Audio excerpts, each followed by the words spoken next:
So 2 new codexes and 2 new expansions. Let's talk about the Warhammer 40k news from the Decadence and Decay preview.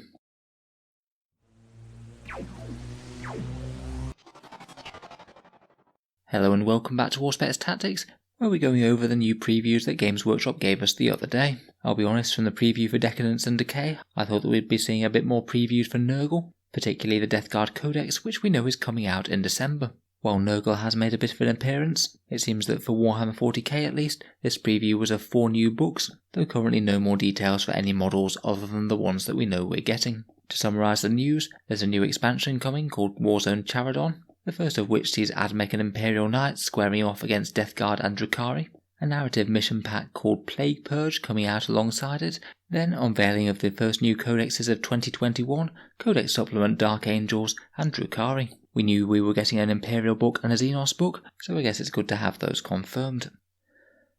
So for me, the most unexpected thing out of this announcement was Warzone Charadon, what looks like a campaign book similar to the Vigilus books, this one apparently featuring Death Guard, Admech, Imperial Knights and Drukhari. We don't know exactly when it's going to be coming out, but in terms of content, the lore will be telling the story of the Death Guard invasion of Metallica, with Typhus seeking to set it out and claim it for the Dark Gods. There's going to be content for playing out the narrative campaign through missions in the book, and it sounds like there's going to be some extra rules for the 4 armies features, which I can only assume in terms of Death Guard and Drukhari means that it's not going to be featured in their codex. To me, it seems just a little bit weird to announce an expansion book quite so early into 9th edition, particularly when the vast majority of the armies in 40k don't have their codexes yet. I can't say I'm usually the biggest fan of the way that they put out rules in these things. If it's going to be anything like the Vigilus books, then it might really have things that you want to use in it, but there might only be a couple of pages worth of rules that are actually relevant to your faction, which doesn't usually make me want to buy it very much. So far we don't know what these expanded rules for the factions are going to be. I suppose it's not impossible that they might get specialist attachments, much like the Vigilus books. Death Guard, Imperial Knights and Drukhari never got any out of Vigilus, I believe, and Admech only had a couple.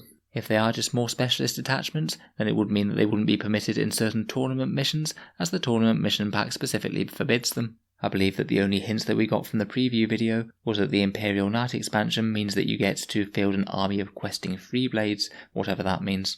It might be an overhaul of the Freeblade rules, which at the moment for Imperial Knights are pretty lackluster, and you'd never really want to use them.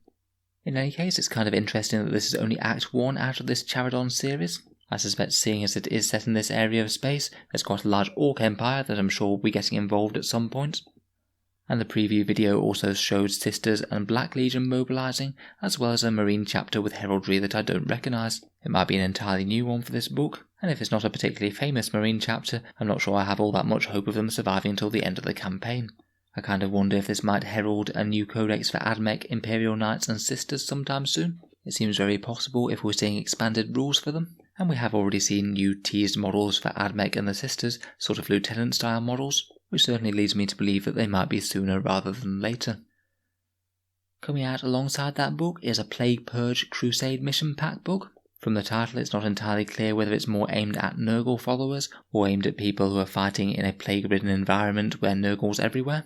I'm sure it will be very similar to that Beyond the Veil expansion that they did for fighting in the Pariah Nexus though, this one more Nurgle themed in some way.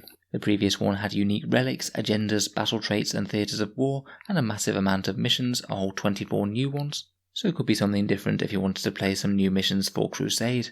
I've got to admit though, they already seem to have given us quite a lot of missions for Crusade, but I guess if these are particularly fluffy for Nurgle, then Death Guard players might think about picking it up.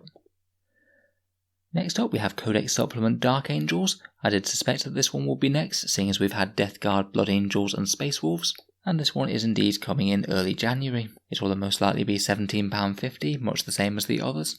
And so far we don't have any word on new miniatures coming out alongside it yet, though I strongly suspect that it will get a Combat Patrol box set, much like Blood Angels, Space Wolves and Deathwatch. Not a bad time at all for Space Marines. Should be another option of some discounted miniatures. I'm going to make a presumptive guess that the Dark Angels box might feature Hellblasters, what with their slight affinity for plasma weapons. Rules wise, we've got very little detail so far. Hopefully they keep a fair amount of good stuff that they gained in their Index Astartes supplement. Deathwing Terminators are looking very scary indeed at the moment, and depending on the opportunity cost they might just be getting even stronger. Apparently in the new codex you'll be able to field Deathwing and Ravenwing Vanguard detachments, both of which would gain the OBSEC. Obsec's excellent for stealing objectives, particularly on fast-moving Ravenwing units. I could see it being very helpful on Ravenwing Outriders perhaps. And Deathwing Terminators are just fantastically hard to remove at the moment, so getting objectives secured on them could be great as well. You will still be paying a bit of an opportunity cost though. If you are fielding them in a Vanguard detachment, that is going to cost you command points. Command points that you probably wouldn't have had to spend otherwise, seeing as you can usually fit these elite units into patrols or battalions. The only other rule that they've previewed for Codex Dark Angels is an interesting Crusade bit. It's called Interrogation, and it's a fun and fluffy little rule if your Dark Angels army kills a fallen unit while it's crusading about.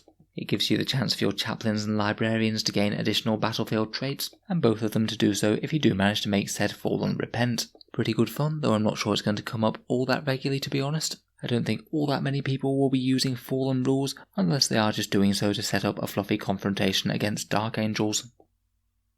And last but by no means least is Codex Drukhari, which we now know is also coming out in January 2021. And I think it's quite nice that they're getting an update, seeing as Drukhari really are struggling a bit right now in game. They got some really quite brutal points adjustments in the recent chapter approved, so I'm hoping that this might provide a little bit of a redress and make them a competitive army once more. To this end, it sounds like there's at least 2 bits of positive news already. Apparently there's going to be some way of fielding a detachment where you get your Cabal, Coven and Witch Cult benefits all in the same detachment, rather than having to farm them out to various small patrols. Apparently it's called a Real Space Raid detachment, and it sounds like you have an Archon in charge of the thing, and you'll be able to add witches and homunculi to this, and I'd guess that they might be able to retain their unique benefits while also being in the same detachment as the Cabals. It makes sense to me. Drukhari don't really have enough miniatures to make 3 small individual armies all by themselves, so fielding them in the same detachment seems quite reasonable to me. Certainly looking forward to seeing those rules, and if there's any particular cost to doing so. The other really quite nice reshuffle we have seems to be Incubi are getting buffed. They're still power level 4, which implies somewhere around 16 points per model, but rather than weapon skill 3+, they're weapon skill 2+, and their claves are now significantly more killy in close combat, gaining a point of strength and more importantly a point of damage. Strength 5, AP -3 and flat damage 2 with a bucket load of attacks is going to be absolutely murderous to whatever it touches. If they're roughly that point cost and that profile, they look like they're getting towards a Drukhari version of Sisters of Battle Repentia. Very fragile and very efficient little melee blenders that nothing in the game really wants to be in combat with. It's nice to see them get a bit of a buff. They got some really lovely new miniatures recently, and it's a shame that they've been hampered by such poor rules. Other than this, we know that they're getting at least 1 new character model, which looked like it might have been a reimagination of Lilith, though I guess it could be a more generic Witch Cult character. To me it's looking pretty decent for the Dark Eldar though. Always good to see the Xenos get a bit more attention. So let me know what you think of the reveals. It's a bit of a shame not to see any new models in the preview, but I guess pretty good to know where we're headed with 40k. Feel free to subscribe to the channel if you'd like to see more videos like this. I will be trying to keep up with the Warhammer news as it comes out, particularly with the Blood Angels and Death Guard codexes in December. Finally, if you have been enjoying the videos and you'd like to help support the channel, I'd just like to mention that the channel has a Patreon page which is down in the video description. It is how I can spend quite so much time making videos about miniatures, so if you're enjoying regularly then any support is massively appreciated. The link is down in the video description below. In any case, a massive thank you for listening, and I'll hope to see you guys next time.